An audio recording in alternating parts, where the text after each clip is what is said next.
मैं भारत को भारतीयता की मान्यता के आधार पर फिर से खड़ा करना चाहता हूं, उस काम में लगा हूं। 1860 में जिस भारत का वर्ल्ड ट्रेड में 48% हिस्सा रहा हो, आज मौजूदा दौर में जब हमारे पास 135 करोड़ से ज़्यादा पॉपुलेशन है, 0.2% ऐसे रखो, 1.71%। और आप लगाइए हिसाब, वो कहाँ चला गया।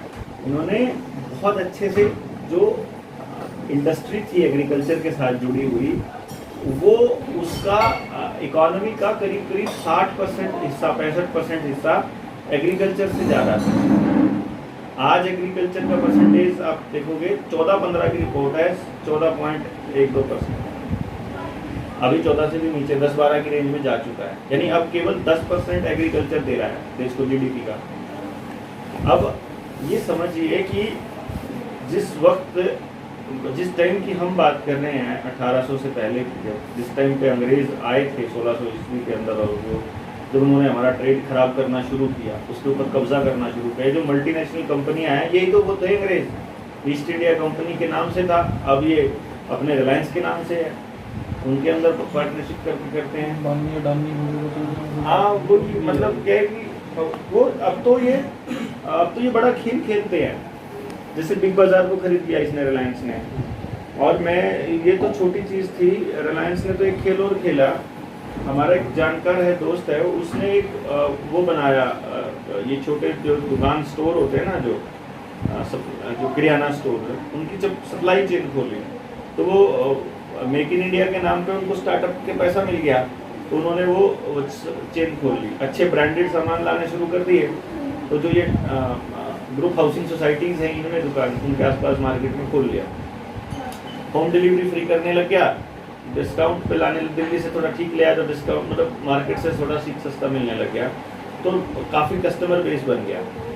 वो जो ट्रांजैक्शंस थी उसके बेसिस पे उसे एक स्टोर और खोलने का लोन मिल गया, अब 2 की ट्रांजैक्शन हो गई। इतना पैसा आने के बाद आदमी को पैसा घुमाना आ जाता है, फिर लोगों के, अपने दोस्तों के क्रेडिट कार्ड लेके ट्रांजैक्शन मार के अपना वो प्रॉफिट सब स्टॉक रख लिया, अच्छा, खूब अच्छा, और वो दिखा दिया कि बहुत सेल हो रही है, खरीद दिखा दिया कि खरीद लिया ये। अब उसका ये क्या फ़ायदा हुआ कि उसको कंपनी ने सीधा, बैंक ने जो है उसे 10 स्टोर खोलने का पैसा दे दिया।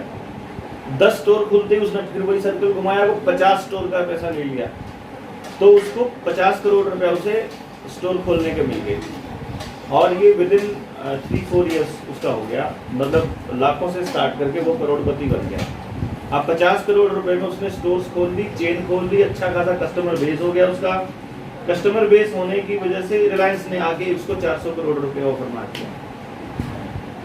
अब एक मिडिल क्लास फैमिली का बच्चा जिसने नया स्टार्टअप शुरू किया हो और पहले 5 साल में ही उसको 400 करोड़ रुपए का ऑफर आ जाए, तो वो पगला गया, उसने फट बेचा 400 करोड़। 400 करोड़ बेचते ही एक तो रिवॉल्वर पिस्टल लेके आया, एक सफारी लाया, एक ब्लैक स्कॉर्पियो लाया, ठीक है, घर में खड़ी करने के लिए ऑडी भी लाया साथ में। मतलब भाई क्या 400 करोड़ है यार, 1 करोड़ रुपया गाड़ी में खर्च करने में क्या फर्क पड़ रहा है उसको, मतलब ठीक है। और फिर लगा, फिर अपना रोज दारू पार्टियाँ चलती हैं, रोज सारा खेल चलता है, और फिर एक दिन झगड़े में गोली मार देता है और वो जेल में पड़ा है। 400 करोड़ का कोई और ही मौज है, कौन कर रहा है उसको। अब रिलायंस वो सारा कस्टमर बेस भी ले गया, सारा बेस ले गया, अब वो स्टोर जो है वो रिलायंस चला रहा है। रिलायंस ने अलग से लोन ले लिया होगा पे करने के लिए, तो अब आपके बिल्कुल घर में घुसने वाला है। अभी तो नया कानून आ गया है कि आपने अगर दुकान खोली हुई है तो आपकी दुकान का टाइप नहीं है अगर, तो आपकी दुकान का बर्बाद होना तय है, कंफर्म है। सर अगर वो मना कर देता 400 करोड़ में बेचने के लिए तो क्या करता रिलायंस? उसकी भी स्क्रिप्ट होगी उनके पास, अपनी नई स्टोर खोल देता, और नई स्टोर खोल के जो उसके रेट्स हैं उससे आधा दाम दे देता सब कुछ, बाय 1 गेट 1 फ्री कर देता। अब बाय 1 गेट 1 फ्री तो नॉर्मल है उनके लिए, अब वो करके, और अभी जो इतने लाख माफ होते हैं, 12,000 करोड़ आज माफ हो गया, इतने लाख करोड़ आज माफ, उतने रुपए में वो चाहे फ्री में दे दे। एक बार आपकी दुकान को बर्बाद करने के लिए उसे गांव में फ्री बांटना पड़े, चाहे बांट देगा वो, तो उसको क्या फर्क पड़ रहा है, वो कौन सा घर से दे रहा है, ले अभी आप दुकान से मांगोगे, मान लो जैसे आने वाले टाइम में हर कोई आदमी ये चाहता है कि घर पे आपके राशन आ जाए, आपके सब कुछ आप पड़ोस की दुकान में किराना स्टोर को अगर आप मैसेज करते हो, कॉल करते हो या बोलते हो फोन करके कि भाई अमरेंद्र मुझे ये फलाना सामान चाहिए, अमरेंद्र बोलता है ये तो 470 रुपए का है, वो फटाक से रिलायंस का वो खोलेगा, जियो मार्ट खोलेगा, अब वो बोलेगा कि तुम तो 470 का लो, जियो मार्ट पे तो ये 400 रुपए का है। अब ये कह रहा है मेरे को पड़ता नहीं खाता, मेरे को नहीं वारा खाता, भाई मैं तो इतना ला रहा हूँ ट्रांसपोर्ट, पूरा दिन की दिहाड़ी कुछ भी नहीं बचता है। अब वो रिलायंस तो आपको दे देगा ना सस्ता, क्योंकि उसके तो 12,000 करोड़ लाखों करोड़ माफ हो चुके हैं। तो आप क्या करोगे, आप ऑनलाइन आप अपने 20 रुपए बचाने के चक्कर में, 2 रुपए बचाने, थोड़ा पैसा बचाने के चक्कर में आप ऑनलाइन उसको ऑर्डर कर दोगे। रिलायंस मार्ट फटाक से इसी को मैसेज भेजेगा कि भाई फलाने के घर जाके दे के आ, और फिर आप ही कहोगे कि तू तो कह रहा था नहीं पड़ता खाता, इतने रुपए में आप कैसे दे दिया। लेकिन रिलायंस इसको इसका हिस्सा दे रहा है प्रॉफिट का। कहाँ से दे रहा है, क्योंकि उसके पास पड़ा है पैसा, ये नहीं दे पाएगा, लेकिन रिलायंस के थ्रू मांगोगे तो दे देगा। और आपको लगेगा फिर क्या, यही तो दे रहा है, इसी से तो दिलवा रहे हैं भाई, इसी का बिजनेस चल रहा है। हमें ऐसा लगेगा जैसे हमारे लोकल दुकानदार का चल रहा है, लेकिन थोड़े धीरे धीरे धीरे धीरे वो लोकल दुकानदार का जो प्रॉफिट है वो वैसे ही कम होता जाएगा जैसे पतंजलि का हुआ है। शुरू में तो उसको लेने वाला नहीं मिल रहा था कोई, और अब वो मतलब पैसे भी लेता है और प्रॉफिट का भी कम कर दिया, और स्टॉक भी रखना की कंडीशन रख दी। तो समस्या तो बहुत है, जिस तरह भी वो अपने घर आवांगे टीके वाले घूमे पैर का पूरा सिस्टम, मतलब घर घर कुछ का टीके लाए, तो अपने वहाँ टीके पे कितने लोग मर दिए, ठीक है। गरीब बंदा मर जाए तो कहते ही नहीं है कि टीके से मरिया, तो इसका भी हम जो कहते हैं अपने होंगे तो भी इसकी तो आई भी थी तो फिर टीका क्यों लगवाया, भी जब मरना ही है तो फिर टीके की क्या जरूरत था। मैम तेरा मेरी सिस्टर ने टीका लगवाया था, और टीका उसने 50,000 में लगाया। तो क्या हुआ जी, टीका लगा दिया, पता नहीं किस तरीके से लाया, वो पक गया, तो पकने के बाद उसका फिर ऑपरेशन हो गया जी बच्चों का। मैं वो 6 महीने टीके लगे होंगे, दवाई तक चल रही है।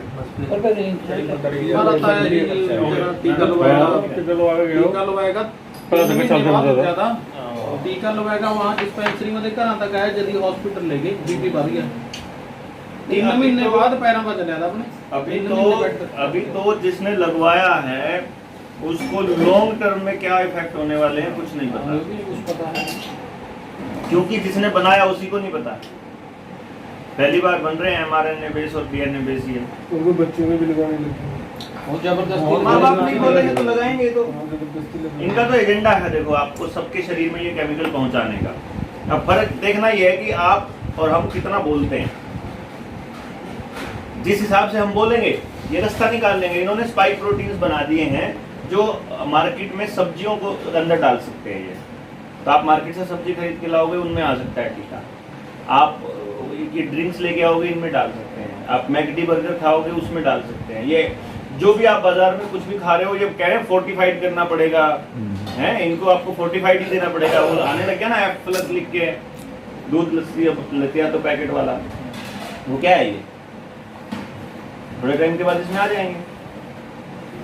तो कह रही है कैल्शियम ऐड करके देना ही पड़ेगा ना। भैया सरकार कुछ भी कर सकता, और कुछ नहीं कर सकती सरकार, कुछ भी नहीं कर सकती सरकार को कुछ भी करने की ताकत केवल तब मिलती है जो हमारी चुप्पी होती है, उससे मिलती है। जब एक्चुअली क्या होता है, हम यार क्या कर सकते हैं, वोट बैंक खोल सकते, सरकार सब कुछ कर सकते हैं, और हमारे को कुछ नहीं होता उसका। ना ना ना ना ना ना क्यों रोड़ा पावांगे, मैं रोड़ा पहले आ ये भाई है गया, ये कहा नहीं मेरे तो गलत बगैर रोड़ा इस तरह बना पर, ये भाई जी ना इस तरह बना, ये कहा इस तरह रोड़ा बना, ये कहा नहीं जो सरकार चाल चल रही मैंने चाल चलनी चाहिए, मरद इसी में रोड़ा पड़ गया। मैं बताता हूँ उसका खेल क्या होता है। ये हमारा और कोई नहीं बता। अब ये सरकार अपने मुंह से बोल रही है, भी मैंने 25 साल का एग्रीमेंट करा था लाइट के लिए अडानी के साथ, कहाँ वो दिल्ली आ रहा है 25 साल का करा, 50 साल का लिख तो लिया 25 साल का कर देने, सर 50 का यार ना 25 का लिया ना, 11 साल हो गए, 14 साल रह गए, 14 हो गए, पता नहीं 10 रह गए, 11 रह गए, तो ये हमारा रह गया। उसके बाद तो उसने अपना बैग खींच लिया, प्रोग्राम कोला महंगा हो गया जी, फलाना हो गया, मैंने बाहर नहीं करता, वही बात है कि बाहर नहीं आता है। तो जो एग्रीमेंट कराया बता क्या सरकार की अखा मुट्ठी ठेगा अंदर गिरा, गलत करे जी बात। सरकार चुप हो तो सरकार हमारा एग्रीमेंट कराया हुआ है गन्ने का, एग्रीमेंट होता है जो हम बॉन्ड बना हमारा गन्ने का। अगर हम सरकार के निर्देश नहीं हुआ जो मानने वहां से गन्ना पूरा ना गिरा, हमारे पर पेनल्टी बढ़ती है। पेनल्टी अभी तो हमारे पास पड़ नहीं रही कि उसके पास पैसे नहीं देने के लिए। अगर हम अपना बॉन्ड पूरा नहीं गिरेंगे तो हमें अगले साल या गन्ना नहीं हमारा गिरने का, कटौती हो जाएगी उसमें से। तेरी फसल इतनी नहीं चाहिए। या हमारे पास तो इस कंजर को क्यों नहीं कोई पूछ रहे आप? इसलिए बात नहीं यही पूछ रहे सरकार- क्योंकि आप नहीं पूछ रहे। यार चलो सरकार हम तो एक साल आप से बैठे। पूछोगे बेसिकली, मालक है तो मालक चुप बैठा है, उसने क्या जरूरत पड़ी नौकर ने फालतू और टेंशन भाई लेने की? हम तो एक साल बैठे रहे, हमारी कितने सुनी यहाँ? किसने नहीं सुनी आपकी? क्या होया जी बताओ? क्या नहीं हुआ बताओ? और देखो सामान बिक रहा नहीं, और कौन सा सामान बिक रहा है? अमोल के अंदर नहीं बिक रही कणक, मैं सालों के अंदर बिक रही नहीं, मौके के अंदर। तो उठे गलती करी ना। गलती हो मरेंगे कितने दिन बैठेंगे जी?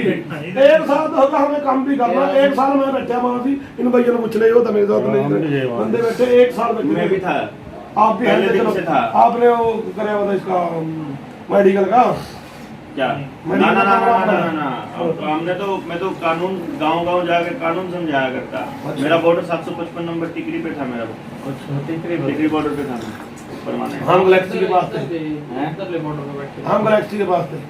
अच्छा इस साइड सिंगू बॉर्डर। हाँ तो हम उधर थे, परमानेंट रहे। 26 जनवरी के बाद निकले थे गांव के, भाई अब यहाँ से काम नहीं चलेगा, अब गांव जाना पड़ेगा, गांव के लोगों को समझाना पड़ेगा। आपको बताऊं आपकी असफलता का कारण क्या है, आपका कमी क्या है? आप में से जितने लोग वहां गए थे कितने लोगों ने कानून पढ़े थे? चल तो ये बताओ, किसी ने कानून नहीं पढ़े? अगर कानून पढ़े होते, जैसे मैंने कानून पढ़ते ही मुझे समझ में आ गया लोचा बहुत बड़ा है, मैं उसकी गहराई में गया तो पता लगा ये तो सारा न्यू वर्ल्ड ऑर्डर का खेल है। मुझे कानून से पता चला कि वैक्सीन आने वाली है आने वाले टाइम में। मतलब कानून के बारे में पता करके अंदर गहराई में गया तो पता लगा कि अब अगला प्लान वैक्सीन का होगा।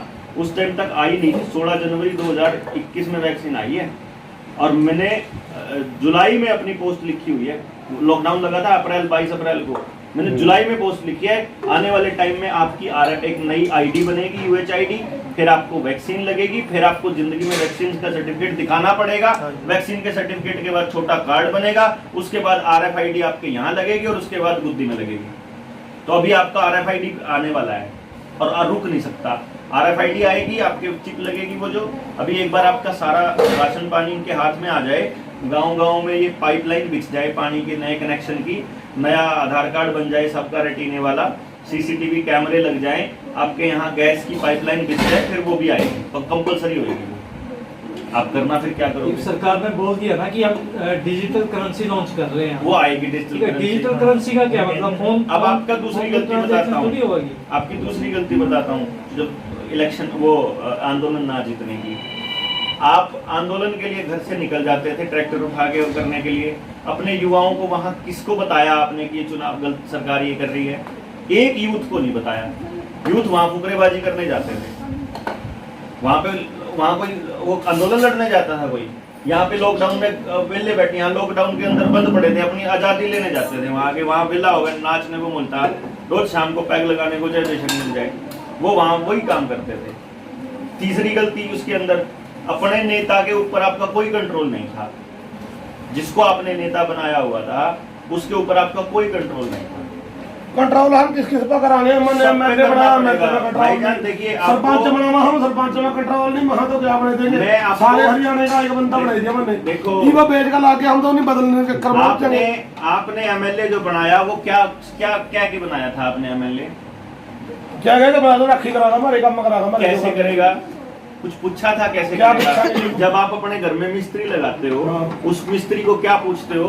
कहाँ कौन सी मतलब कितना मसाला लगाएगा, कैसे लगाएगा, कौन सा सामान लगाएगा, कैसा डिजाइन होगा, एक एक चीज अपने हाथ से बना के देते हो ना उसको। उसने पता क्यों ना लगाओ? हाँ। उसमें जो थप्पड़ दिखा, एक उन्होंने पैसे दिखा, पैसे लेने, वो बढ़ गया, उन्होंने क्या करना हमारे बदले? उसने लेना, मैं बताऊं? मैं उसकी एप्लीकेशन लगा, मैं कुछ कर सकता हूं। सुनो मेरे भाई, जिस MLA को आप चुनते हो ना, उस MLA को जितना पैसा मिलता है वो आपने चुन के भेजा इसलिए मिलता है। जितना जितना हम जितने उसको फंड पूछ तो मिलते नहीं हैं, सकते कि क्यों हमारी नहीं पूछ सकते यार? क्या बात है जी? किसने कहा आप पूछ नहीं हमारे सकते? तो डंडे लगा, डंडे, हाँ जी, हाँ। हम करा गए, क्यों लगे मारा? सबसे बड़ी बात क्यों लगते हैं डंडे? क्यों लगते हैं डंडे? डंडे नहीं लगा, हम उन्हें पूछा, हम उन्हें पूछा। हाँ, मैं बीमा ने तेन वोट दिया, मैं बताऊं मेरे और भाई। उसमें लगो भी लग देंगे। मैं बताता हूँ। एक एमएलए मिला मैंने रामकरण काला, जो सावा से जीता हुआ, उसके घर पर गए हम।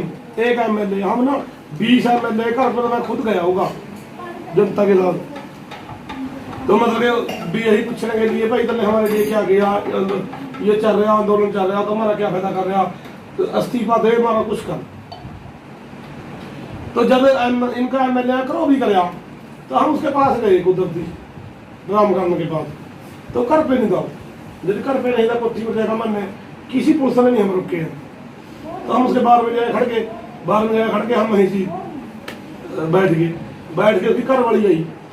माँ तो चलो, मैं तो पता नहीं जो वहाँ गए थे लोकल में कहने लगे कर वाली वो तड़ा उतर आई, उन्हें हाथ जोड़े, बोलो जी मैं उससे मिलना काले थे, तो मेरे साथ मिलना। उनने जल्दी फोन कराया, मैं ही खड़ी तो फोन कराया भी नगर का बात है, वो किसान आए हुए हैं और भाभी ने चाह पानी पिलाओ, बैठाओ, मैं रहा। उन्होंने कहा कि आप बैठे हो, मेरा वो अंदर के लोगों ने कहा चाह पानी पिलाओ इन्हों बैठो, तो किसी ने पानी नहीं उसका पिया है। तो नाराज किया मरी जेसीबी का एमएलए भी नहीं पीना है। तभी वो आया, उन्हें आया, उन्हें गड्डी खड़ाई दी थी, कोई उन्हें पुलिस आया, उन्होंने कहा कुछ नहीं कहा, जी आन अंदार बिचा बैठ गई थी। हाँ बोलो क्या तकलीफ है भी, हम दिल्ली बैठे कुड़वे मारी तो समस्या क्यों नहीं सुनता, वो कहा बता क्या सुनूं, बताओ क्या सुनूं, इस्तीफा दे सकूँ मैं कुछ नहीं कर सकता, इस्तीफा ही दे सकूँ मैं थारा एमएलए, और मैं गोली तो नहीं डालता थारे जो है माड़ा मोटा काम में करने उन्हें बिगड़े था, और तंग कराई सरकार। हम तो भाई फंसे पड़े, खुद मजबूर आ, गन्ने की फसल हमारी मील पे खेल दे रहा, गन्ना लेकर फिर भी दे रहे, क्यों हम इसका कुछ कर नहीं सकते? लाज बताओ मेरे का है गन्ने का कोई लाज है? खेत में हम पैसा देखो हम अपना पैसा लेने के लिए जहाँ हमारे ऊपर 144 पहला ले दिया मिला देखो भाई, एक चीज समझो आप, देखो मैं आपको, अगर जो समस्या के मूल में नहीं जाओगे आप, अगर समस्या को नहीं समझोगे, तो ये समस्याएं आपके आने वाली औलाद की मतलब जख्मों को, आपके जख्मों को नासूर बना देंगे। समझ पता तो लगा क्या बात करेंगे ना इसके ऊपर। देखो आप एमएलए को किस आधार पे चुनते हो, ये बहुत बड़ी बात है, छोटी नहीं है। हम एमएलए कैसे चुनते हैं? हम मतलब कॉन्स्टिट्यूएंसी, उसके अंदर सबसे ज्यादा वोट डालते हैं, या तो जमींदार डालता है सबसे ज्यादा वोट, या फिर वो तबका डालता है जो एससी तबका होता है। शहर का आदमी सबसे कम वोट डालता है, जितना बड़ा शहर होगा, जितना हाई फाई शहर होगा, उतने कम वोटिंग होगी वहां पर, उतने कम डालते। हम वोट कैसे डालते हैं? या तो हमने उस पार्टी से कभी कोई फायदा उठाना हो इसलिए, या हमें फ्यूचर में उससे कुछ मतलब काम हो, या पहले उसने हमारा काम कर दिया हो इसलिए, या हम वो पैसे बांट रहा हो, पैसे को देख के या दारू को देख के या सामान को देख के, या वो कोई फालतू का लालच दे दे उससे, या पार्टी देख के, या जात देख के, या धर्म देख के, यही देख के बनाते हैं। मैंने आज तक एक भी एमएलए को इस आधार पर चुनते हुए नहीं देखा कि आपने मुद्दे तय करे हों और उन मुद्दों को लेके जो जीतेगा वो बढ़ेगा। मान लो आप अपने गांव की मीटिंग बुलाओ, हम बताएंगे आपको मुद्दे क्या है। कैसे बताएंगे? आपके गांव में आपके लोगों से पूछ के सर्वे करके कि आपके गांव की समस्या आप ही बता सकते हो, उसका समाधान भी आप बता सकते हो। किसी एमएलए के पास आपकी समस्या का समाधान नहीं होता, कोई मुख्यमंत्री आपकी समस्या का समाधान नहीं। इस गली में किस नाली पे किस किस का जूत बज रहा है, एमएलए को क्या ठेका है भाई? आपका इसका भाई का जूत बज रहा है, आपको मालूम है कि सबसे बेस्ट सोल्यूशन क्या है। आप दोनों को नहीं पता तो आपके पड़ोसियों को पता है। तो आप क्या कर रहे हो? समस्या का समाधान उससे मांग रहे हो जिसको पता ही नहीं है समस्या। आप बैठ करके गांव मिल करके तय करेगा। ये आ गया गांव राम भाई, जैसे यहाँ बैठे हो सबके साइन करा लो कौन कौन बैठा है, बात करो कि भाई एक बात बताओ, अगली बार जो एमएलए चुनना है वो पार्टी का बेस पे चुनना है या मुद्दे के बेस पे चुनना है? पहले तो ये बता दो भाई। हम तो मुद्दे के बेस पे चुनेंगे। मान लो आपकी सहमति हो, पार्टी बेस पे है तो भाई ठीक है, अपना लड़ो बड़ो, अपना बात खत्म। अगर मुद्दे बेस पे चुनते हैं तो पहले मुद्दे तय करते हैं। क्या क्या मुद्दे हैं हमारे बच्चों की पढ़ाई का मुद्दा है कि हम जब हमारा बच्चा सरकारी स्कूल से प्राइवेट में जा रहा है बाहर तो कितना पैसा खर्च हो रहा है। अगर उतना ही पैसा आप अपने गांव के सरकारी स्कूल पर खर्च कर दो तो संगमरमर का बना सकते हो। अगर टीचर्स भी अपने लगा सकते हो आप तो। एक मुद्दा हो गया। फिर जब वो पढ़ लिख जाएंगे तो उनकी बेरोजगारी का मुद्दा है, उनकी सुरक्षा का मुद्दा है, किसान की फसल का मुद्दा है, उसके दाम का मुद्दा है और पेमेंट का मुद्दा है, और गांव की सड़क का मुद्दा, जो भी मुद्दे हैं, मुद्दे बन गए, लिस्ट हो गया। बताओ भाई ये मुद्दे हैं, तुम्हें इसमें और जोड़ना है, और जोड़ना है, और जोड़ना है, इतना तो कर ही सकते हैं। गांव की एक कमेटी बन, पहले पूरे गांव को बुलाओ, सबको आना पड़ेगा, जो रह गए उनको अगली बार बुलाओ। ये पिछली मीटिंग में ये बातें हुई थी, अब तुम बताओ, अपनी राय दो, तुम्हारा हिस्सा आना जरूरी है। यहाँ गांव में होता क्या है, अगर किसान आंदोलन में भी अगर कोई निर्णय लिया गया, गांव को बुला के निर्णय नहीं लिया गया, बैठ के कमेटी के 20 लोगों ने अपनी चौधर के चक्कर में निर्णय ले लिया गया। हर जगह यही हुआ, कोई चढ़ोनी ग्रुप बना रहा है, कोई डकैत ग्रुप बना रहा है, कोई डकैत ग्रुप बना रहा है, ये ऐसे लिए गए, मुद्दों को तो कभी बात हुई नहीं। फिर जो तबके को किसानी नहीं करनी थी, किस एसेंशियल कमोडिटी एक्ट के अंदर साफ साफ लिखा हुआ था कि जो गरीब तबका कोटे से राशन लेता वो भी बर्बाद होएगा, कन्फर्म, जो नौकरी वाला वो भी बर्बाद होएगा। अगर आपने पढ़े होते वो कानून तो आप जाकर के चमारों में, वाल्मीकियों में जाके 1 मिनट से पहले समझा सकते थे, भाई ये बिल आया हुआ, ये कानून कहता है और अब तुम्हारी बर्बादी तय है, या तो साथ में आ जाओ और नहीं तो वो करेंगे। हमने तो न्यू कहा थे प्रेशन जट्टा जट्टा का होगा का आलिया का इकट्ठे न्यू कहा थे, आज भी कहा जमीन जीवीदार की होनी चाहिए, शुगर मिल गई हर ये तो प्रधानमंत्री का कह रहे हो, हमारा मुद्दा तो कौन सुन लेगा जो 14 दिनों क्योंकि आपने जात के नाम पे बना रखे हैं एमएलए, क्योंकि आपने उस पार्टी को प्रधानमंत्री को बता के बात करो यार। नहीं नहीं नहीं, आपकी बात बिल्कुल जायज है जी। भाई साहब हमारे यहाँ जी 10 साल कांग्रेस की सरकार रही जी, 10 साल चौटाला की सरकार रही, कांग्रेस का एमएलए आया था रामकिशन जी, है ना जी, हम खास कांग्रेसी हैं जी, भाई साहब भी कांग्रेसी हैं जी, हमारे ताया जी खास कांग्रेसी जी पूरे जी हैं। मैंने उन्होंने बोलिया जी भी 2 मुद्दे हैं जी मेरे, गलत हो मेरे छितर मारी। पहला मुद्दा क्या है जी, बीमारे गांव में कोई दवाई देने वाला डॉक्टर नहीं, किसी का रात में सिर लग गया दुकान जी, कोई डॉक्टर नहीं जी है। यहाँ मिट्टी गिरी जी हॉस्पिटल के लिए, यहाँ की पॉपुलेशन है 7-8 हजार जी गाँव की जी, जबकि रूल भी है 15 किलोमीटर दूर कोई सरकारी डिस्पेंसरी या गाँव में बिल्कुल बनागी। सजादपुर 15 किलोमीटर है जी, अम्बाड़ा 20 किलोमीटर है, कैंट 16 किलोमीटर है जी, यहाँ तो बिल्कुल बनाती, आबादी बहुत है जी, यहाँ से मिट्टी गिर गई, हॉस्पिटल डन हो गया जी, बनेगा, बनाने जी है।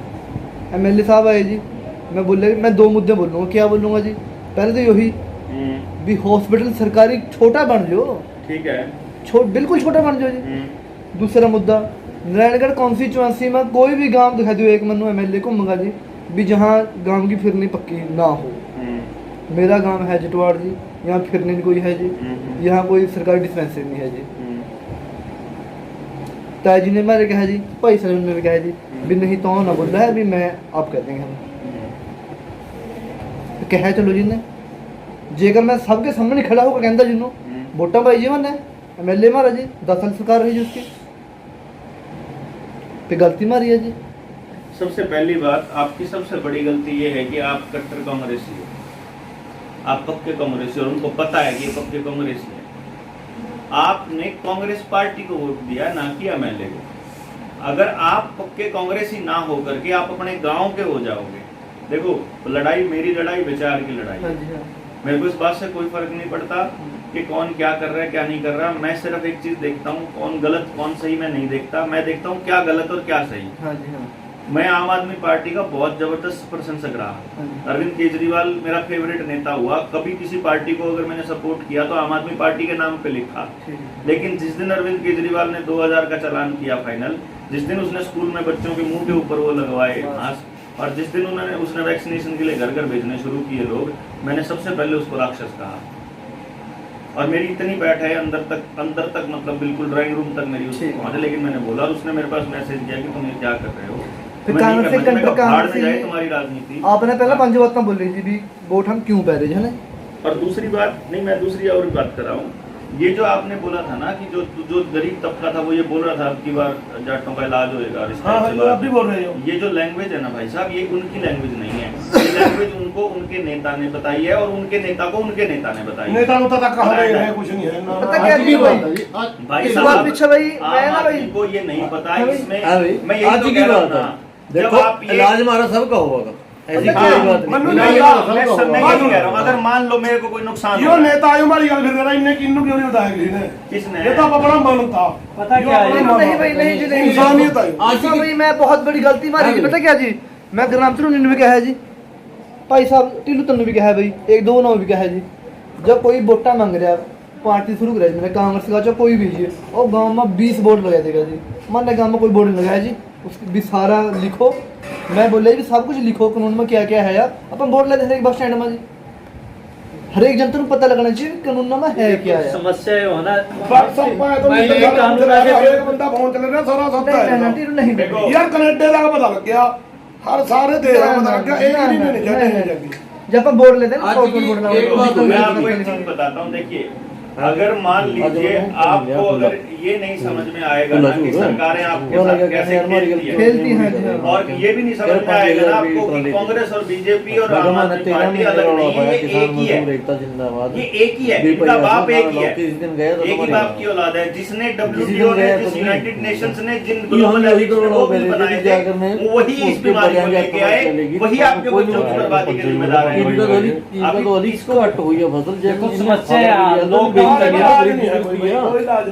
जब किसाना का सारे तबके ने समर्थन कराया तो किसाना ने लॉकडाउन क्यों निकलवाया, हमारे गाँव दुकाना बंद हुई, कौन सा मतलब किसान नेता आया, जबकि माने मतलब सारे दुकानदारों ने सब बंदे ने किसान आंदोलन का समर्थन कराया, वो बेशक पैसे दे कराया। क्या एक जब मतलब कॉल आई कि दुकाना बंद करनी, दुकाना भी बंद हुई, लेकिन जब लॉकडाउन लाया सरकार ने, जबकि मानू पता सरकार हमारी विरोधी आ, तो क्यों नहीं मतलब दुकाना खुलवाई गई। ये हरियाणा वहाँ मतलब जय काम ने दुकाना खुलवाई किसाना ने। चलो ठीक है भाई साहब, इसका मतलब ये हो गया भी किसान ही हुआ ना किसान सारे जनता है समर्थन। मैं बताता हूँ इसका जो सारे साथ चलाना ना जज्बात। अमरिंदर का मतलब क्या था, अमरिंदर का मतलब क्या था, देखो इसका इस पॉइंट को थोड़ा बड़ा करो, जो इसने बोला है उसको थोड़ा बड़े एंगल से सोचो कि हमने किसानों की मदद करी जब उन्होंने मांगी, किसानों ने हमारी मदद नहीं करी। इसका जो बड़ा मतलब मैं समझा वो ये समझा कि जिस टाइम पे कोटे वाले के साथ दिक्कत हो रही है उस वक्त ना किसान खड़ा हुआ ना ये खड़ा हुआ, जब इनके ऊपर पड़ रही है तो ना किसान खड़ा हुआ ना वो खड़े हुए, तो जब किसान के ऊपर पड़ रही थी तो ना वो खड़े हुए ना वो खड़े हुए। हम अपनी लड़ाई लग जब रोडवेज के साथ हो रहा है तो LIC नहीं खड़ी हो रही है, जब LIC के साथ हो रहा है तो BSNL नहीं खड़ा हो रहा है, जब BSNL नहीं खड़ा हो रहा है तो टीचर्स नहीं हो रहे हैं, जब टीचर्स नहीं हो रहे हैं तो रेलवे नहीं हो रहा है, रेलवे हो रहा है रेलवे के साथ दिक्कत हो है, बैंक नहीं हो रहा है। पहले क्या होता था, किसी भी डिपार्टमेंट के अंदर कोई हड़ताल होती थी तो जनता का समर्थन होता था हड़ताल को और सरकार की खिलाफत होती थी। यहाँ इस बार किसी को भी अब क्या हुआ, किसी को भी अगर कोई डिपार्टमेंट ने हड़ताल करी तो आम जनता का समर्थन नहीं आया और दूसरे तबके का समर्थन भी नहीं आया। और इसका कारण ये था कि आपका आंदोलन शुरू होने से पहले या किसानों का आंदोलन शुरू होने से पहले एक आंदोलन उन्होंने जाटों का करवाया, वो पूरी तरह से प्री प्लान्ड था और इसी तरह से उनके लिए नफरत पैदा की गई।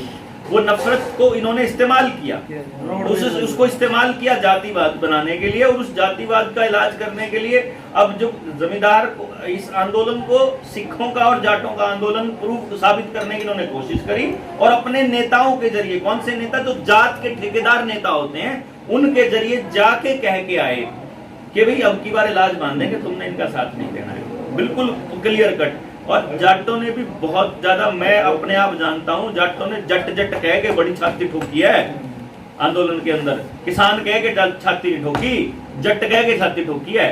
तो क्यों नहीं करेंगे वो साबित, उसको करेंगे अगले। आपको समझना है इस चाल को, आपको ऐसा महसूस कराएंगे जैसे कुछ नहीं हो सकता, आपको लगेगा ना मेरे हाथ में है ना नेता करेगा, हमारे हाथ में है नहीं। आपको पता ही नहीं है कि आप असली मालिक हो, आपको काम करने का तरीका नहीं आता क्योंकि आपको काम करने का तरीका सिखाया नहीं जाता, आपके स्कूल में बोलना नहीं सिखाया जाता, आपके घर में परवरिश के दौरान सिखाया नहीं जाता। मान लो मैं अपने बच्चे को क्या सिखाता हूँ कि मम्मी पापा की सारी बात माननी है, चाहे मम्मी पापा दारू पी के बोलें, चाहे मम्मी पापा वाहियात बात करें, चाहे बेफजूल बात करें, उसकी मानो सारी। तो जब आपने अपने बच्चे को आवाज उठाना सिखाया ही नहीं है पैदाइशी है, फिर उसके बाद स्कूल में भी मास्टर की सारी माननी, चाहे वो मास्टर घर से कितना ही खींच के आया हो। मतलब हम सही और गलत को बोलना बंद किया, हमने अपने औलादों को ऐसा बनाया कि वो सही गलत को बोलना बंद करें, फिर हमने अपने आप को अवेयर करना बंद किया। आप एक बात बताओ, मुझे क्या जरूरत पड़ी है गांव-गांव जाकर लोगों को समझाने की? क्योंकि मुझे ये मालूम है कि गांव के आदमी को पिछले 35 सालों से इतना ठगा गया है योजनाबद्ध तरीके से। LIC वालों को लेके आना, MNC जो कंपनियां वो मेंबर बनाती थी, 5,000 दे दो, 3 बना लोगे तो फिर तुम्हारे पैसे वापस आ जाएंगे, इस टाइप के। फिर नेताओं की जो वादे हैं, फिर जो अपने ही दोस्तों ने जो जिस तरह से पैसे लूटे हैं किसान से, झूठ बोली है, उस झूठ की बदौलत किसान इतना निराश हो चुका है कि उसको लगता है कि अब कुछ नहीं हो सकता, सब धोखेबाज हैं। तो नया आदमी कोई आता है हमारे जैसा, तो कोई समझाने के लिए, तो ये लगता है ये भी ऐसे ही फायदा उठा के भागेगा जैसे पहले वाले गए। हाँ जी, तो करना है तो बात है। क्या नाम है आपका? हम अपने बच्चे पालने वाला नाम हम मैं तो बहुत टाइम कट रहे हैं भाई, वो नाम क्या? प्रदीप का नाम है। प्रदीप। प्रदीप भाई देखो, एक बात सुनो, ध्यान से सुनो। अगर आपको ये लगता है कि बच्चे पालना और बच्चों के लिए सरकारों से लड़ना अलग अलग है, फिर तो आगे बात करने का कोई फायदा ही नहीं। फायदा ही नहीं। नहीं, आगे आपको ये समझेगा जी, सारी जनता तो नहीं डर सकती। सारी जनता- जैसे मैं चला गया, ये भाई चलेगा, ये नहीं जैसा था इधर भी जाओ, ये दुकान बंद करके वहाँ कानून के पंखे में बड़ा मैंने ये बताओ, अपने बच्चे पढ़ा। मैंने ये बताओ, एक सिंपल सी बात बताओ कि उसको बोल दूं मैं, कोई नहीं। उसको बोल दे, सुनील को बोल दे। जो सुनील को भेज रखी भाई भेज देगा। एक बात सोचो, आपने कानून के लिए लड़ना शुरू किया, आपको पता नहीं था कानून में क्या है, खेती वाले कानून में आपने लड़ा, आपको भी पता नहीं था। और जो गांव का SC बच्चा था, जिसके SC बंदा था, जिसके बारे में आपने बताया कि वो कह रहे थे कि जाटों की मरोड़ निकलेगी, इलाज होएगा, उसको भी नहीं पता था। इसका मतलब आप और वो उस सेम पोजीशन पे खड़े हो, ना आपको मतलब पता लड़ने का, ना उसको मतलब पता ना लड़ने का। आपने साथ क्यों दिया? क्योंकि गुरनाम सिंह चढ़ूनी लड़ रहा है, किसान नेता लड़ रहा है, तो ठीक ही कह रहा होगा। ये गलत था। अगर आपने वो कानून समझा होता और आप गांव में जाके उन लोगों के बीच गए होते, मैं गारंटी से कहता हूं कि एक भी आदमी ऐसा नहीं मिलता जो ये कहता कि गलत हो रहा है। अपनी पॉलिटिकल अपनी मतलब के लिए तो बेशक से, जब ये नजर आ रहा है कि मेरी औलाद का सत्यानाश हो रहा है, आप मतलब छोड़ जाओगे मैदान बीच में से। मैं आपको नया कानून बताता हूँ। मैं आपको ये बात बताता हूँ, सुन मेरी बात। प्रदीप भाई मेरा कानून तो सुनो। मेरे को मैं 1 साल का प्रोग्राम, खर्चा सारा मेरा, ठीक है, चाह पानी पिलाना जो कुछ करना सारा खर्चा मेरा, टेंट लाना, कुर्सी नहीं, सारा होता मेरा। जे तो मेरे को 500 आदमी कर देगा, मैं तेरी बनने को सारी बात। कितने हैं टोटल आदमी? टोटल 5-6 हजार बंदा। 5,000 बंदा है। की निकलेगा जी? कितने? 500। मैं 2,000 निकाल दूंगा। तब 500 करती है, मैं तेन कह जे तेरी सजाद पर चले जा, अपना पैसा लेना, मैं सजाद उम्मीद मत 70 पाउंड मारे को 70 पाउंड। सुन ले मेरी बात, 7 ते 8 नहीं होंगे बंदे, अपना पैसा लेना। हरेक बंदे को 5-6 लाख रुपया लेना, 5-6 लाख रुपया लेना हर एक साल। और पता मैं पैसा लेना हर महीने 2 महीने में ना एक बार जाना हुआ कदी, जिधर वहां से कहना का मतलब इकट्ठे हुआ बंदे लड़ाई देखो समस्या है जी, मानने को जो पैसे मांगने जाए तो ट्रेनिंग नहीं दी। क्या ट्रेनिंग देगा? जो बता जी का नहीं मान तो भाई इसका मेरी बात सुनो। मतलब ट्रेनिंग लेनी पड़ गई अपने पैसे लेने वास्ते। प्रदीप भाई सुनो पैसे मेरी बात। मारे। अरे भाई टीवीआर ला ला बोलने की तो अक्ल होनी चाहिए, इसके पैसे तेरे बोलने की तो अक्ल होनी चाहिए। बोलो, बोलना कहना भी आना चाहिए और सुनना भी आना चाहिए, या इसके बिना कह लोगे किसी को कुछ भी जाके? नहीं तो कैसे सिर पर चढ़ने का मतलब ये हो आगरा है कि ज्यादा जोर से बोलोगे तो आप सच्चे हो। चलता ही चला मैं नहीं कह रहा, मैं यही कह रहा हूँ जब आप ज्यादा अगला पैसे देने का नहीं। फिर तू ऐसे ही बोल रहे हैं, कोई तरीका है कोई बात करने का? ये कोई तरीका है बात करने का यार? मैं यही कह रहा हूँ कि जब सुनने का ही नहीं कोई तरह, मैं नहीं बोल सकता कि ऐसे मैं बोलने नहीं दूंगा। मैंने नहीं आता बोलना, मैं नहीं कह रहा हूँ मैंने नहीं बोलना आता, मैं भी तो बोलने जा रहा हूँ। आराम से बात सुनो, आराम से पहले मेरी तो सुन ले। मैं 100 गेड़े पहले मेरी कहा मेरी पूरी नहीं होती एक भी। मैं 100 गेड़े तेरे 12 में सुन ले। मैं कह रहा पूरी सुनी नहीं जब हमारी मेरी सुनने पहले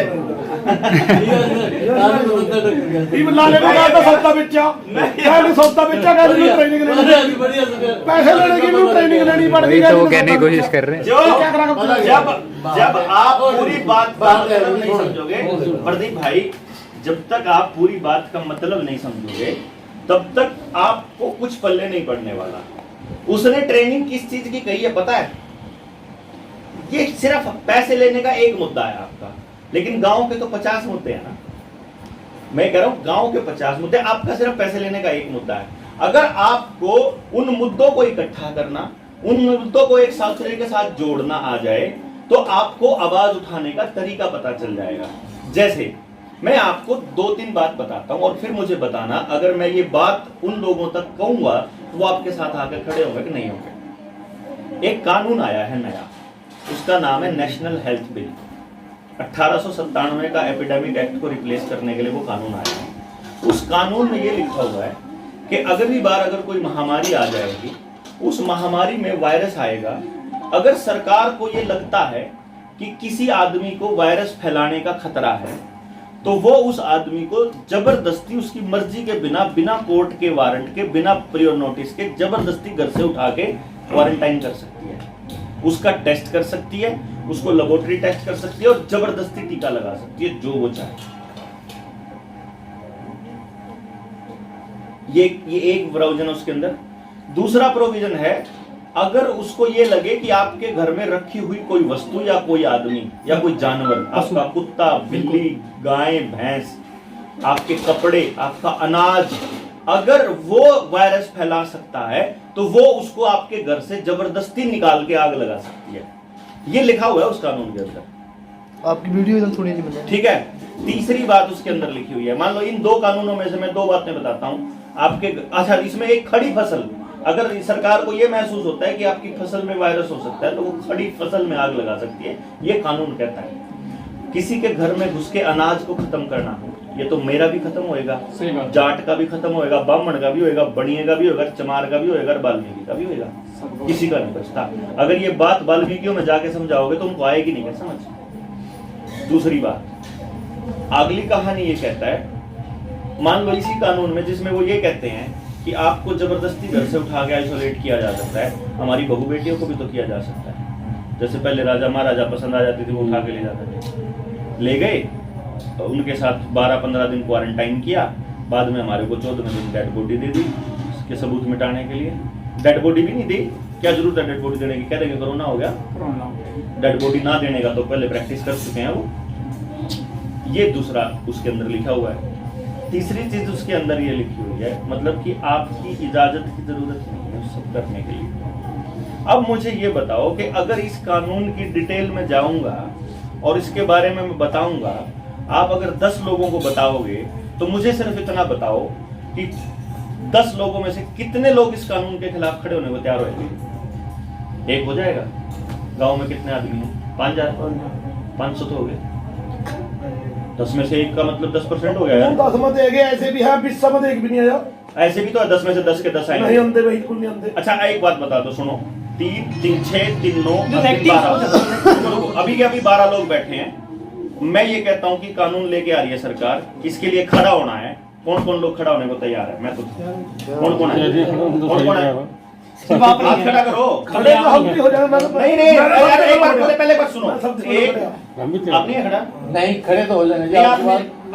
मैं आपकी बात कहूँ, मैं उनकी बताई, मैं चुप बैठा, मैं आपकी उस पर बाहर समझ, मैं यहाँ है ही नहीं। देखो, आपको मैं ये बता रहा हूँ, आपके साथ ऐसा हो सकता है, आप इस आंदोलन के खिलाफत में हो। मैं तो आपकी बातें पहले शुरू से मैं तो यूं चुप बैठा भी, इन्हें पहले पेड़ धर दो। नहीं, मैं तो इस बात पे तो पहले हम इस बात से आगे बढ़ेंगे। इस बात पे आप कानून के पक्ष में हो गए, कानून के खिलाफ हो? जो ये नया कानून आया, नया कानून खराब हो, अरे 30 साल में आप बचना ही कुछ नहीं। आप पक्ष में हो के खिलाफ हो? इस कानून खिलाफ है, खिलाफ है, खिलाफ है, आप खिलाफ हैं, आप खिलाफ हैं, आप खिलाफ हैं, आप खिलाफ, आप खिलाफ, आप खिलाफ। अच्छा, आप खिलाफ है कि साथ हैं? आप खिलाफ है कि साथ हैं? खिलाफ है, मैं भी खिलाफ हूँ। यहाँ 3, 3, 6, 3, 9, 3, 12 लोग बैठे हैं, 13 के 13 खिलाफ है। अब पूछ रहा हूँ, आप खड़े होगे इस कानून के खिलाफ? आप खड़े होगे कि नहीं होगे? नहीं होगे तो बोल देना, अभी मेरे बस की बात नहीं है। होगे हम तो लड़ रहे हैं। आप मैं भी होऊंगा। आप 13 के 13 खड़े हो रहे हैं भाई मेरे। ये तो एक सैंपल है। और जहां कहते हो वहां चलो, अभी चलो। ये मेरी सुन ली बात है, सुन ली बात। गांव का जो सबसे निकम्मा, वाहियात, गंदा आदमी होगा ना, वो भी अपनी औलाद की बर्बादी को सामने नहीं देख सकता। अगर आप उसको बता सकते हो कि इस रास्ते तेरी औलाद की बर्बादी है। आपने हमको समझाई दिया, सुनो मेरी बात। हम तो आंदोलन लड़े हुए हैं, हम तो आपने फिर भी समझाई दिया। मनु आप ना दिल्ली से फोन करे, मेरे नंबर ले लो सारे के। ਮਾਂ ਦੇ ਫੋਨ ਕਰੇ ਕਦੇ ਵੀ ਨਹੀਂ ਹਾਂ ਖੜਿਆ ਮੈਂ ਹਾਂ ਹਾਂ ਜੋ ਹੋਗਾ ਫਿਰ ਇਹਨੂੰ ਨੋਟ ਕਰੇ ਕਾਇਆ ਇਹਨੂੰ ਮੇਰੇ ਮਾਂ ਸੀ ਕਾਇਆ ਪਹੁੰਚੇ भाई साहब रुक के मारना और आंदोलन लड़ना दोनों अलग अलग। जब हम वहाँ पहुंचा ना भाई सुन जब मैं ये कह रहा हूँ रुक के मारना और आंदोलन लड़ना बड़ा अलग बात अलग है।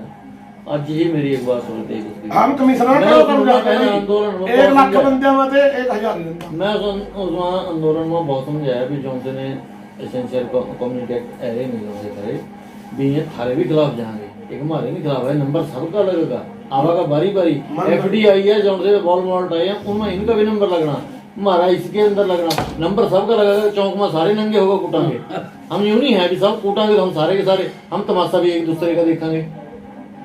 पर क्या है मानने कहा था वहां से सुनो आज जो वो बंदा ना 4 बजे है ना क्लास। जी आज ही बंदा कहा था सुनो भोजन कराइए है सर जी समझाने वाली बात सुनो रोडवेज में सब पता था बंदे नु यही बात करता आज पता था कहना पहला पे टाइम लाया रोडवेज के इतने कह रहे किसान मजदूर एकता जिंदाबाद बेटा हमारी कह बहुत नंबर धारा भी लगना बोलना सबको पड़ेगा ना। होना है सारे के सारे पहुंच भी गए मानू बाहर माराएगा टका नवे भर्ती कर लेंगे हम अपने रोडवेज को सारे पता भगवान आज एक दूसरे चले जाओ मैं काम निकल पहले हो गया नवे उठा के भर्ती करते हैं हमारी नौकरी गई हम अपनी नौकरी में याद कर रहे हैं इब आज यो बात पता सब इनको पता था जो यूनियन होगी इनको पता ट्रक यूनियन होगी जो रोडवेज यूनियन होगी जितनी काजी जी में दाना 5000 मीटर ले लेती बिजली यूनियन में पता यानी प्राइवेट एग्जांपल दाना मैं खड़े ही होते जब सारी सप्लाई और डिमांड में फर्क पड़ेगा उन्होंने नौकरी दिख रही थी तो ऑटोमेटिकली किसान भी खड़े हो रहा किसान नहीं होती हमने तो सप्लाई का इतनी जो सेव क्यों सब महंगा मिल रहा है। अब मैं आपको इलाज बताता हूँ। देखिए कमाल की बात, हमें इस्तेमाल करना नहीं आया, रोडवेज वालों को मालूम है कि ये कानून खराब है। हाँ पता उनको पता है कि अगर आप हार गए तो वो भी हारेंगे। हाँ हाँ अमरिंदर किसान कानून के साथ था, लेकिन हो सकता है ये कभी भी कानून वहाँ लड़ाई में गया ना हो सकता है इसके पापा भी ना गए हों, लेकिन इन्होंने आर्थिक मदद करी करिया बिना जाए तो गए चले गए, इनका सहयोग चला गया, उनका इस्तेमाल क्यों नहीं करा आपने? जो आदमी साथ है उस वो वहीं घर पे रह के भी मदद कर सकता है, जरूरी नहीं है उसका वहां जाना। पहली बात तो। नंबर 2, जिस आदमी को आपने समझाया, देखो एक चीज समझना पड़ती है भाई, अगर मुझे आपको कोई बात समझानी है ना तो मुझे आपके लेवल पे आना पड़ेगा। बिल्कुल। अगर मैं ये जो ये अभी नया कानून मेडिकल वाला कानून है, अगर मैं ये अंग्रेजी में समझाता आपको, ठीक है, मतलब तो वही होता, लेकिन मैंने ये देसी भाषा में समझाया। उसमें लिखा हुआ है कि आप किसी को भी क्वारंटाइन कर सकते हैं, लेकिन मैंने उसको उस एंगल से बताया कि घर में कोई बहू बेटी को भी पसंद आ गई तो उसको भी ले जाएगा।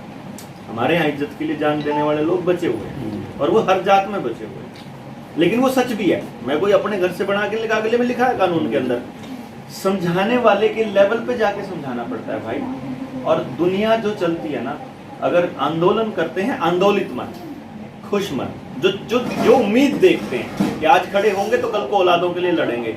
और आंदोलन का एक रूल याद रखना हमेशा जिंदगी में, 3% जनसंख्या को अगर कोई बात समझ में आ जाए, केवल 3%, तो क्रांति होती है बहुत बड़ी। 3%। हमें सबकी जरूरत नहीं हो आगे की, बोलने वाले लोग बहुत थोड़े होते हैं, बस हमें उनको इतना सिखाना है कि किसके साथ किस तरीके से कब और कितना बोलना है, सुनना कितना है, बोलना कितना है, बोलना है तो कैसे बोलना है। डीसी अगर टेक्निकल भाषा में आ जाए तो उसके साथ टेक्निकल भाषा में बात करने वाला एक आदमी हमारे पास होना चाहिए कि ले तुम मार मगज मारी। अगर कोई कानूनी भाषा में बात करने के लिए आ जाए तो एक कानूनी भाषा वाला होना चाहिए, देसी भाषा वाला तो देसी वाला, कोई लठ वाला है तो लठ वाला। हमारे पास वो सारे टाइप के होने चाहिए, जैसे टाइप का होगा वैसी बात कर लेंगे, समझा देंगे। अपनी औलाद की बर्बादी कोई नहीं चाहता। जब हमें ये समझाने में कामयाब हो जाएंगे कि किसान की बर्बादी में चमार की भी बर्बादी और वाल्मीकि की भी है, बणिये की भी है और ब्राह्मण की भी है, जिस दिन उनको अलग अलग समझा देंगे जोड़ के, उस दिन जिस दिन समझा देंगे आएगा आपके साथ। और समझ में आ गई तो समझ में आने के बाद तो हम चैन से घर नहीं बैठे यार आज तक। मैं तो किसान आंदोलन में किसान तो घर चला ही गया, 14.5 लाख रुपए अपनी जेब से फूका हुआ है बड़े भाई, 14.5 लाख रुपए। किसी के ऊपर कोई एहसान नहीं किया, क्योंकि मेरे को मालूम है अगर ये किसान ही नहीं बचेगा तो मैं काम करूंगा। सारी जिंदगी की कमाई लगा दी मैंने वहाँ पे, जो बच्चा जो सब कुछ, और कभी भी किसी से मांगा नहीं एक पैसा डोनेशन का, आज तक भी नहीं मांगा। आज भी ये लड़ाई लड़ने लग रहा हूँ ना, किसी से पैसा नहीं मांगा, क्योंकि ये पता है कि ये पैसा किसी काम नहीं आना। अगर हम अब जिंदा ही नहीं रहे तो समाज अपने आप संभाल लेगा घर वालों को, जिंदा रहे तो मांग के खिला लेंगे, कोई चक्कर नहीं है। लेकिन इसलिए नहीं लगे हुए कि आप साथ आओ, अपन लगे हैं अपनी मर्जी से। हमें समझ में आया हुआ है, हम आपके बीच में आके बात रखेंगे, समझ में आए चलो, ना आए कोई बात फिर भी बढ़िया। ये कहना कि कोई नहीं आता साथ, बिल्कुल गलत एटीट्यूड है। जिसको समझ में आएगा वो साथ आएगा, 100% आएगा।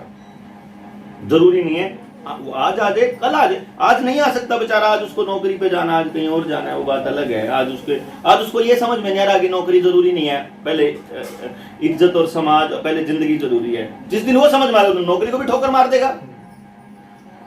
अब समझ में आने तक है, बस सारा झगड़ा समझ आने तक है। मुद्दे बनाने भी आपको सिखा देंगे, एमएलए से बात करने की भी ट्रेनिंग दे देंगे, गांव को 100% रोजगार वाला गांव बनाने की भी तैयारी हमारे पास आ रही है। एक महीना होता ना लग रहा हमारा, जब सारी ट्रेनिंग है फिर तो कुछ सारी शुगर मिल रहा है, ठीक होनी चाहिए। शुगर मिल रहा है, एक महीना होता ना लग रहा। मैं बैठा यो नहीं, हमारी तैयारी नहीं, की चीज़ सवाल करने की तैयारी कर रहे हैं। इनको कहते हैं कैसे करने भाई, इनको पूछे कहते कैसे हड़ा गए, हमारी तैयारी नहीं होगा इलेक्शन में। इनको कहते कैसे हड़ा गए भाई, इनको कुछ कहते कैसे हड़ा, एक महीना होता ना लग रहा पक्का 24 घंटे 24 घंटे तक लग रहा, अपने पैसे बात लग रहा। कुछ इनको कहते कैसे हड़ा गए, कुछ अपने पैसे लेने, वो तो लगा पता नहीं, तो ही मरेगा मैं मरूंगा, तो बाद लग आज हम आप लोग बता रहे हैं हमारे गाँव की बारी है जी। जो बात बोली लड़के है हैं कि लिस्ट बनाओ गाँव की, और मान लो हम सब दिन में ट्रेनिंग देंगे।